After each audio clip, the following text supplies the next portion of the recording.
আসাদ সরকারের পতনের পর রাজধানী জুড়ে বিশৃঙ্খল পরিস্থিতি মোকাবেলায় দামেস্কে কারফিউ জারি করেছে বিদ্রোহীরা। রোববার স্থানীয় সময় বিকেল 4টা থেকে পরের দিন ভোর 5টা পর্যন্ত কারফিউ জারি থাকবে বলে জানিয়েছে ক্ষমতা দখলকারী বিদ্রোহী গোষ্ঠী হায়াত তাহরির আল শাম বা HTS। কারফিউ ঘোষণা আসার পরপরই আস্তে আস্তে করে দামেস্কের রাস্তাঘাট ফাঁকা হতে শুরু করে। এর আগে দামেস্কের বিভিন্ন জায়গা থেকে গোলাগুলির শব্দ পাওয়া যাচ্ছিল।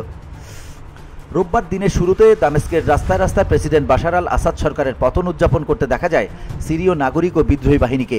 এদিন দামেস্কের ইতালীয় দূতাবাসে সশস্ত্র হামলার খবর পাওয়া গেছে। ইতালির পররাষ্ট্রমন্ত্রী এই তথ্য নিশ্চিত করেছে।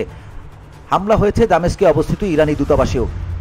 ইরানের দামেস্ক দূতাবাসে হামলা চালায়। এ সময় তারা দূতাবাসের জানালা ভাঙচুর করে এবং সেখানে লুটতরাজ চালায়।